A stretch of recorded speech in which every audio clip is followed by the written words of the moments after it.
Karen dumped paint on my grandpa's memorial. She was banned from the community. Some people leave behind heirlooms. My grandfather left behind a bench. It wasn't fancy. Just solid oak with bronze armrests, tucked under a maple tree in Riverview Park. On the back, a polished plaque read, "In loving memory of Lutz, Frank Mendoza defender, father, friend."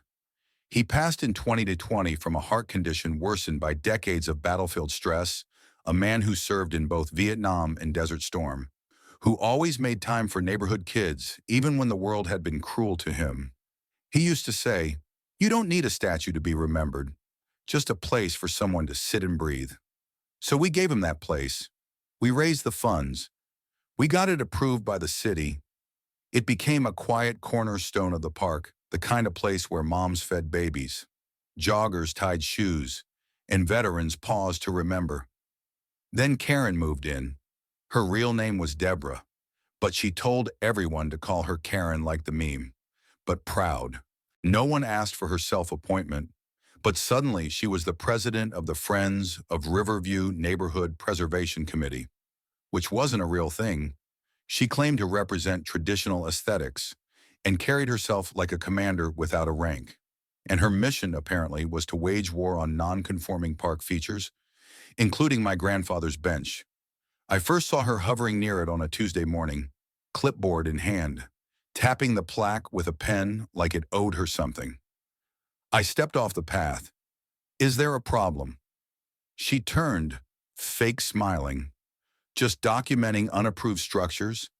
That bench was never in the park's original design. It's a city-approved memorial. Veterans Affairs helped fund it. I don't see any current permits. We run a tight ship here. I tried to be polite. You don't run anything. This isn't an HOA.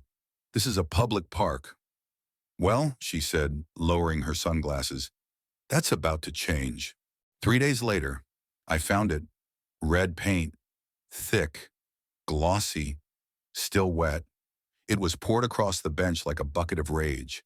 The plaque was nearly obscured, the letters barely legible beneath sticky crimson drips.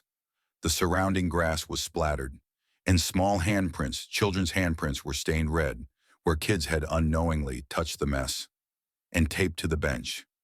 A fake notice removed for violation of Uniform Park Structure, Policy F, ER, N, C. My breath caught in my throat. I called my mom. She sobbed on the phone. I called the city. They were furious. No notice of action had been issued. No department authorized this. So I pulled the camera footage. The park's south entrance had a live feed. Sure enough, at 6:42 a.m., there she was, Karen gloves on, paint can in hand, muttering as she desecrated a place of peace. She even had the nerve to use a brush on the plaque. I posted it to the neighborhood group. No edits, no commentary, just the footage. It took 6 minutes before the comments exploded. That bench was dedicated to my uncle, my son, and I sat there every Thursday after PT. What kind of monster does this? Is this even legal? By noon, I was contacted by the local news, then by a state representative, and then unexpectedly by the Veterans Memorial Foundation.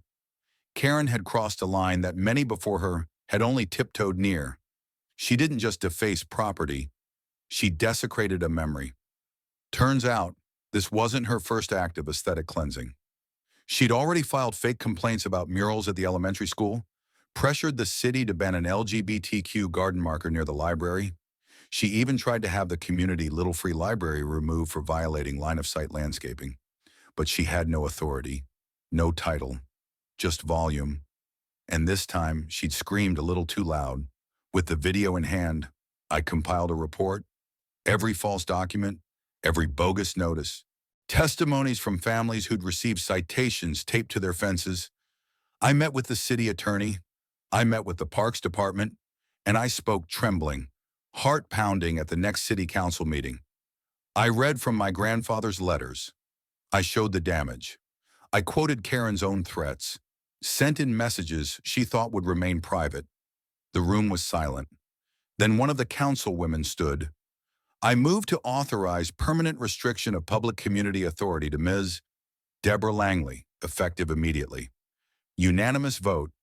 Karen was banned from organizing, speaking on behalf of the community, or acting in any formal or informal administrative capacity related to Riverview Park or its surrounding areas.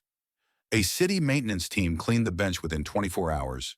The red paint was stripped, but some of the damage to the bronze would never fully fade. Still, we replaced the plaque. This time, it read, "You tried to erase him." Instead, you reminded us why he mattered. Since then, we've built more benches. The city approved 6 more memorial seats, each with stories, names, dedications from families who hadn't had the courage until now. And Karen, she sold her house 2 months later. The moving truck came quietly. No one waved. Grief and gratitude don't cancel each other out. They live side by side. What Karen tried to bury was never hers to destroy. And as I sit on my grandpa's bench now, watching new names join his legacy, I'm reminded that memory isn't fragile. It's resilient. Now I want to hear from you. Have you ever seen someone abuse power to erase what matters? What would you do if it were your family's story on that bench? Let's talk about respect, memory, and what community really means. Because sometimes the loudest voices are the ones most afraid of history.